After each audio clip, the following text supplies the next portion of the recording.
So welcome folks to our second event for the Cloud Sustainability User Group.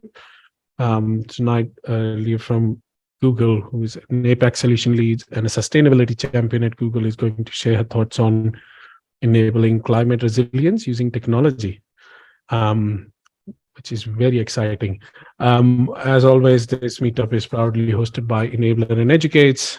We are a Melbourne-based consultancy looking to foster and grow this community because, we all need to do our bits for the sustainability or for the planet.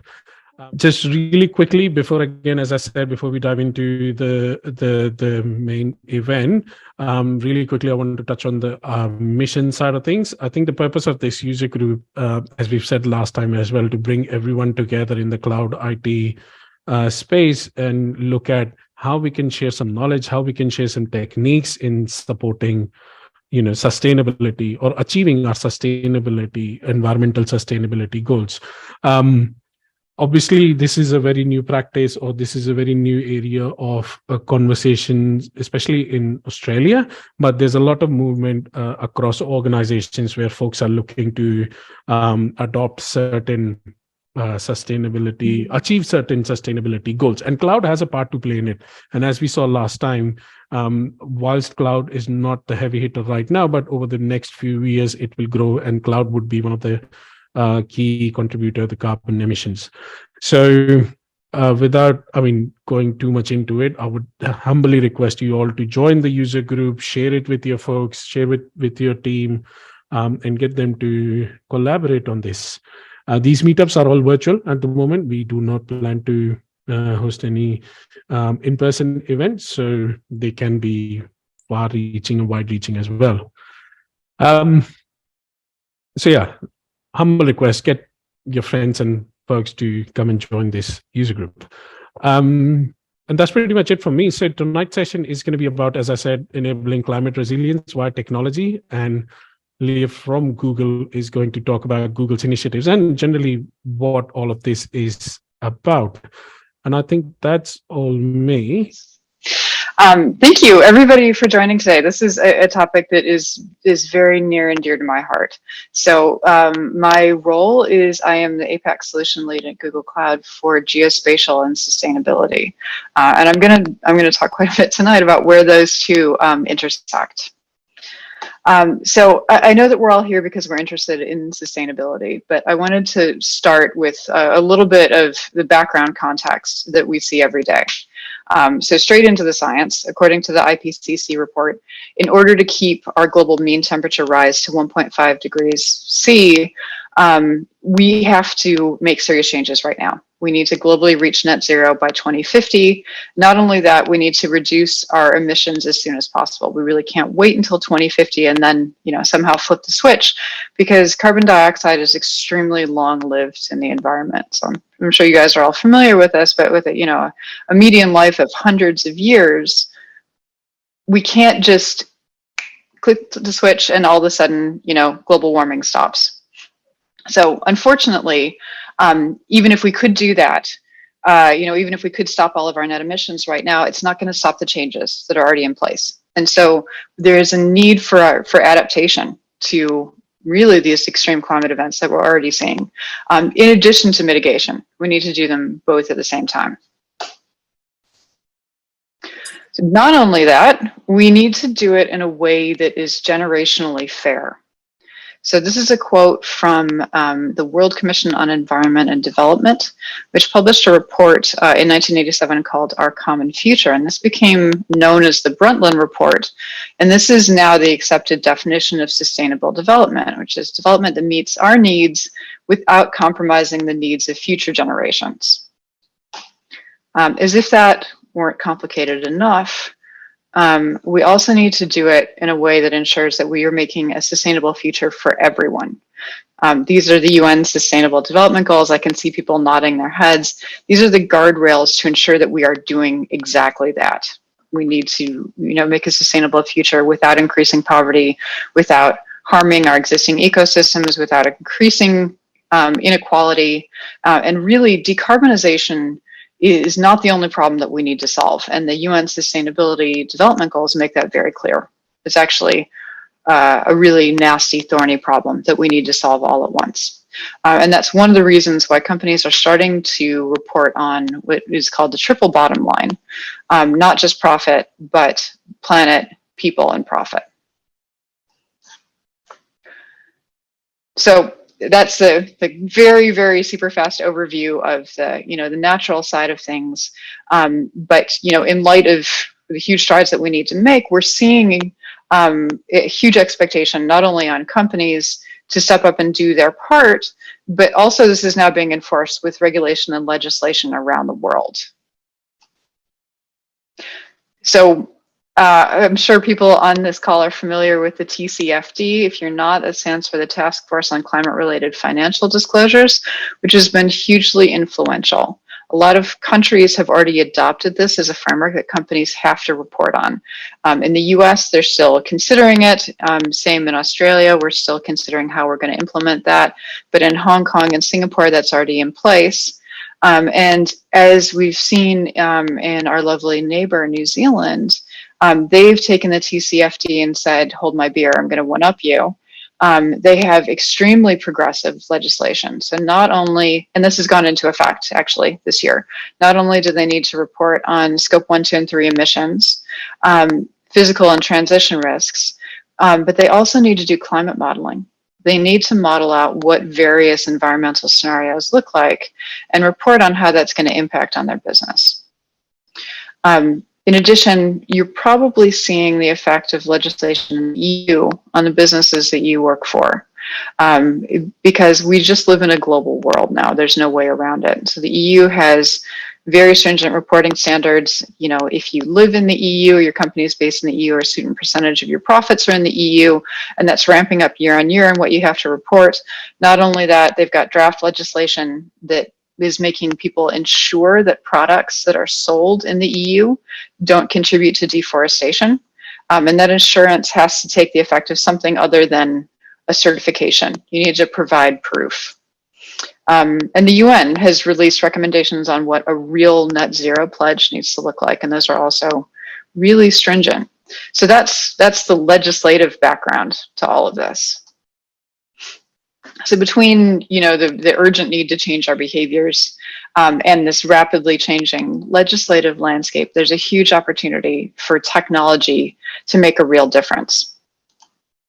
I'm going to talk a bit about Google. So sorry. So I know Simon went through some of this last week. Moving to the cloud in general is beneficial for your company's carbon footprint. At Google, we're particularly proud of our record on sustainability. Every time I say Google, my phone picks up. Sorry, I've just turned it over. So we have been carbon neutral since 2007. Starting in 2017, we started matching all of our energy usage with renewable energy purchases, and we've done that every single year since. In 2020, we eliminated our carbon legacy back to the founding of the company, which is 1998. But we're not stopping there, because just because we can purchase renewable energy in places where it's easy to generate doesn't mean that it helps everyone. And this is one of the problems that we have here in Australia, is there's not a huge amount of renewable energy on the grid. So we have committed to running on 24/7 carbon-free energy in every single data center that we own around the world by 2030. And you can actually go onto our website and check that out and see how we're progressing against that goal. The benefits of moving to cloud, you can actually see it. You can go in and look at your carbon footprint on Google Cloud. What you see here is what it looks like in the console. This is compliant with greenhouse gas protocols. You can export this data and use it in your own reporting, and this is free. Also, we want to give people the ability to make a sustainable choice at the time that you're making the decision, which we've found, and globally this is a big problem. People want to do the right thing, but they need the information at the right time. So in our console, you can see, if you scroll through the list of data centers that you might want to use, we will actually show you which ones have the lowest carbon emissions. And we have several that are operating at 90% plus carbon-free energy 24/7. But outside of just moving your workloads to cloud, and benefiting from that reduction in your IT carbon footprint, technology can actually be a huge enabler of climate resilience. This is what I'm really interested in. This is a quote from the Google Cloud CEO, Thomas Kurian, who said, "We are entering a new era of sustainability-driven business transformation." And I think that is true based on what I'm seeing. We have 4 broad areas where we think Google Cloud can make a substantial difference. The first one is what we call digital sustainability, which is what I just talked about, where you can see your own carbon footprint and make decisions to run in lower carbon data centers if you would like. We also have worked with some partners to create a product to look at sustainable value chains. Because as we see with legislation that is coming up really fast and taking companies by surprise, even if you didn't just want to help the planet, this is becoming a legislative imperative. We can also help with ESG data analytics, and this is something in particular that financial services are looking to do, or any companies that are looking to understand the ESG profile of companies that they work with or companies that they invest in.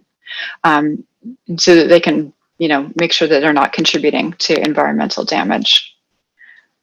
And then finally, we can talk about climate risk and resilience.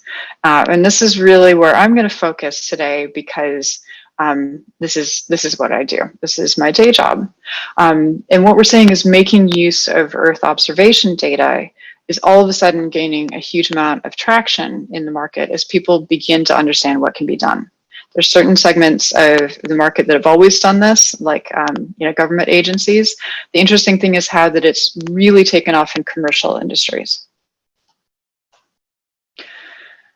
Okay, so I think we're all aware, really we're facing unprecedented change as we brace for what feels like climate disaster after climate disaster. Between extreme heat waves, drought and fire danger, to tropical storms, heavy rainfall, rising sea level, and the flooding that incurs. We've all witnessed what this looks like in the last few years in Australia. We've had the Black Summer bushfires. We've seen terrible flooding in Queensland and New South Wales. We see farmers across the country facing severe drought, just to name a few. When we talk about climate risk and resilience, this is fairly obvious, but it's important to state it. There's 2 important things that we need to understand. The first is that climate risks and the opportunities also, it's not just downside. These are inherently location-based. It doesn't make any sense to talk about climate risk without that location context, because obviously the threats are very specific to where you're operating.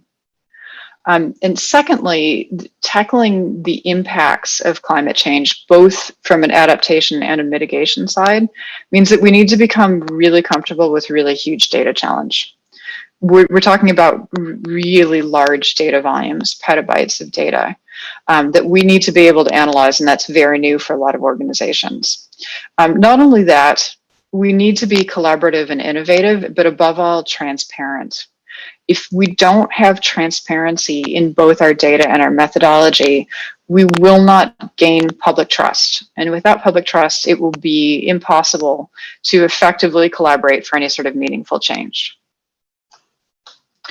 Now, we have a new wave of data that helps us with this transparency, and that is satellite data. And those data volumes have exploded in recent years.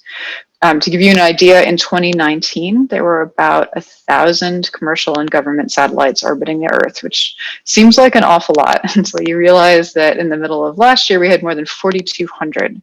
So that was an increase of over 4 times in just 3 years. And it's actually very difficult to keep track. There are new satellite launches all the time. They are able to gather a really huge amount of data that we didn't have access to before, and also at a frequency that we didn't have access to before, so that you can perform analyses that actually were impossible before. You can actually task a satellite to do daily recaptures of an area, or sometimes even intraday recaptures, which was not really possible in the past. And so with that, we can actually make decisions in an actionable time frame. rather than, gathering the data, running the analysis, and then maybe a year later doing a retrospective look back. So to turn this data into actionable insights, obviously we need to understand where a business is facing climate risk. And so this varies from industry to industry. For retailers, we're talking about the stores and distribution centers, and also the supply chain is really important. For telcos, we're talking about physical network and mobile towers, construction, infrastructure, and public sector. This is, again, the built environment and the supply chain around that, just to name a couple. Once you understand that location context, then we can use this Earth observation data to quantify and monitor the susceptibility of those locations to these extreme weather events that we're seeing. And then same with any data project, the final step is actually making this visible to the people who are making the decisions, because otherwise it's just a big so what exercise. We need to give the decision makers that information so that they can actually respond. Our tool at Google that allows you to do all of this is Google Earth Engine. So Google Earth Engine's been around for a really long time. This is our remote sensing platform, and it's been around for more than 10 years. It was built from the ground up to process satellite data at planetary scale. Because we've always had a long-standing commitment to fighting climate change, we made it freely available for researchers, and that's not going to change. But starting in the middle of last year, we decided to also make it available commercially so that now businesses can benefit from it as well. Earth Engine is, it's a really interesting product. It's really three components. And the first is a data catalog of public satellite data that we curate and maintain. There are more than 1,000 data sets in the data catalog spanning back over 50 years of satellite missions, so that you can do long-term longitudinal studies if you want. And also we update that data as soon as we get it from the satellite providers so that it's always ready for you to use, it's ready for your analysis. It's also the co-located parallel processing platform that goes alongside of that data, which allows you to run analysis literally at planetary scale. And we have customers that do that. They run models over literally the entire terrestrial surface of the globe. That's what Earth Engine was built for. And then also there's the ecosystem of users. So because it's been around for more than 10 years, there's actually a huge community of users out there, mainly researchers because of its history, who have built data products and maps and created models and techniques to solve a whole bunch of really interesting and tricky real world problems. And they publish that information, so that's all available to use. Earth Engine is a fully managed cloud service. So there's no infrastructure for you to maintain. You can get right to your analysis. Also, we maintain and harmonize the data for you. Okay, so now that I have given you the product overview for Earth Engine, let's look at how we can use Earth observation data and geospatial data to understand and reduce risk, and also look at some of the new opportunities that we're seeing. So a really common one is flood prediction. Now, what we've got on the image here is the flood map for the Hawkesbury River region in New South Wales. This is one of the areas that was hit so hard last year with the flooding. On the flood map, what you can see there is the darker the color, the deeper the potential flooding. That dark purple is over 4 meters of potential flooding. Over the last 12 months alone, not only did we have terrible flooding here in Australia, but around the world. We said in New Zealand, in the US, and then also Pakistan, India, Brazil, Bangladesh, Nigeria, China, and Iran all had horrific flooding last year.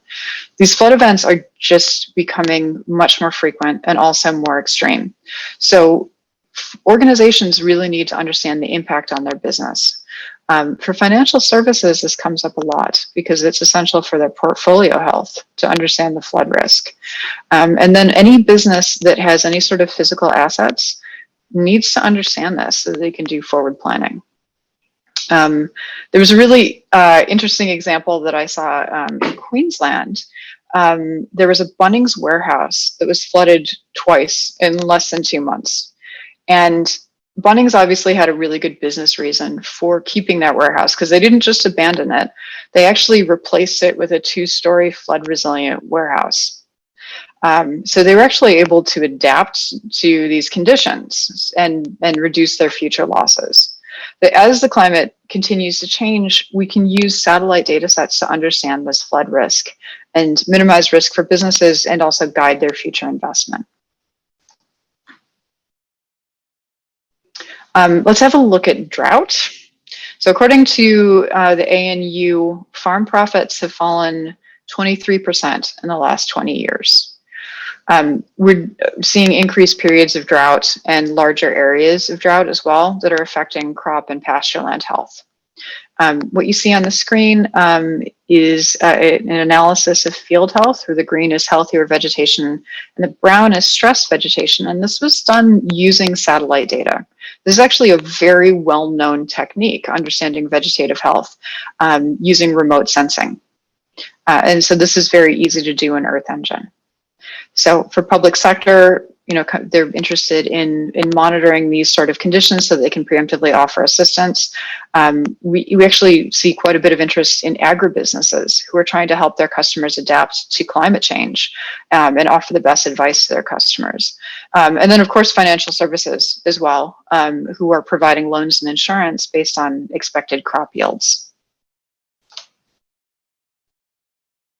Now, bushfire, I think, is always top of mind for everyone in Australia when we're talking about climate risk.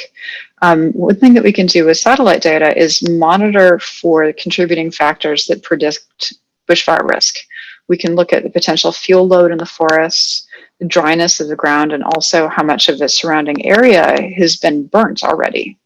And we can use that information to protect people and property. For businesses also, this is really essential to the resilience of their supply chains. Now, I'm over here in Perth, so this one is near and dear to my heart. In January of 2020, there was a bushfire that closed the Air Highway, which is the main transit link between WA and South Australia. This was not a resilient supply chain, and hundreds of trucks got stuck in South Australia because there was really no other way around. And the impact was that there were towns in Western Australia where they had to ration food. So these are the sort of climate risks that we need to be thinking about as we go forward.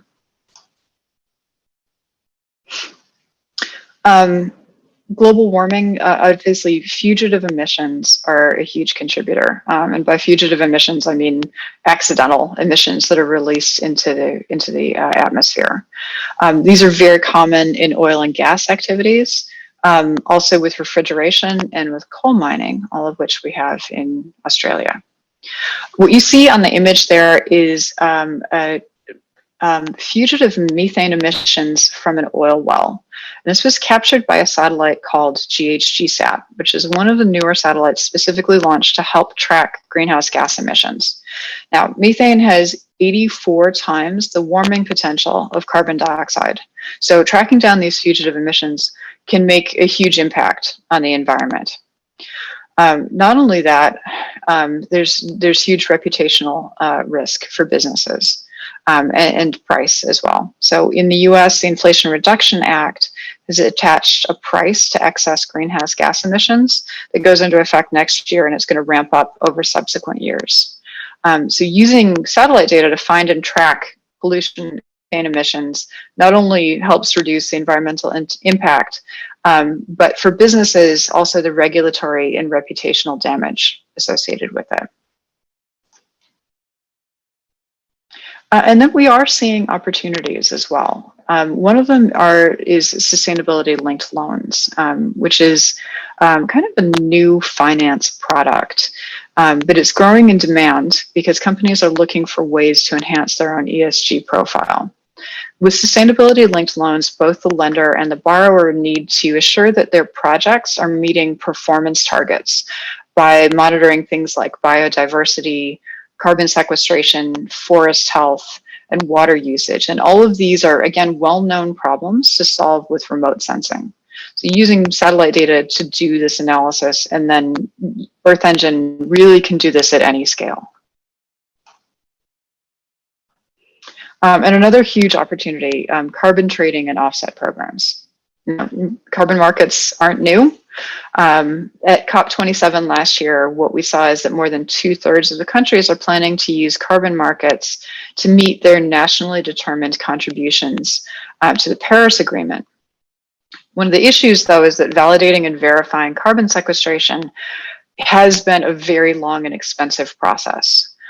Interestingly, though, we're seeing new standards for carbon offsetting that use remote sensing as evidence. And one of those is Oxcarbon, which is an offshoot from the University of Oxford. They promote using remote sensing and satellite data to generate carbon baselines and then monitor the progress of those projects. And then they make the data fully transparent so that anyone can validate the outcomes. So the outcome, well, actually the end product is faster, it's cheaper, and it's really accurate. Apologies if you can hear my dog, I'm sorry. Right, okay, so now that we understand what can be done with Earth observation data and Earth Engine, let's see a couple customer examples where they've been able to achieve sustainability goals. So I quite like this one, even though it's not local. In public sector in the US, in Washington State, officials were able to create a first of its kind stormwater heat map to understand pollution in Puget Sound. Puget Sound is an inlet of the Pacific Ocean in Washington State. It's one of the well-known features of the state. It turns out that stormwater is one of the biggest polluters of Puget Sound. And that's because things like pesticides, fertilizer, vehicle exhaust, materials that are shed off of cars, brake pads, and tires end up getting flushed into the sound by stormwater. Impervious surfaces, so things like paved roads and driveways, prevent the rainwater from soaking into the ground. And so it runs off into waterways and then ends up in Puget Sound where it kills fish and other marine life and makes it unsafe to swim. It's generally a really bad outcome. Before this study, scientists couldn't determine where the pollution was being generated. So they knew it was happening, but they couldn't recommend any sort of specific action to reduce it. So using Earth Engine and other Google Cloud tools like BigQuery, they built a heat map of the pollution sources, and then they made that data freely available to everyone so that people could put in place their own remediation projects. Another one, so Australia's largest energy provider, Origin Energy, built a DIY customer tool to allow their customers to understand how solar energy could perform on their own roofs. So I don't know if anyone on this call has had to play with this tool. It's pretty cool. They worked with one of our partners, Accenture, to combine imagery data, visual AI, and advanced analytics in order to do this analysis and figure out how many solar panels you could fit on your roof. So the upshot is customers in less than 10 minutes can get an accurate indication of solar performance, which of course allows people to make a faster decision on how to reduce their own carbon footprint. And on the flip side, for Origin, they're getting significant efficiency gains from using automation. Okay, and last example. This Regrow is a Sydney-based agri-tech startup. They started using Earth Engine a couple of years ago to help boost crop yields for their customers, like Kellogg's. They have access to decades of data in Earth Engine, which we've talked about, and they can help their growers adjust to floods, drought, and other climate stresses and maintain high yields, even though we're facing all of this uncertainty. They also measure agricultural carbon sequestration, which is sort of a new and growing field, which gives their growers a new opportunity to reduce their emissions and as well as improving yields. Okay, that's the end of my presentation. Happy to take any questions. Cool, sounds good. All right, thank you very much, folks, for coming along, and thank you very much, Leah. And that's all we have today. So watch out for the next one of these events. And thank you very much for coming along, everyone. Thank you, everyone. See you all. Thank you. Thanks, guys. Cheers. Thank you. Thanks. Bye.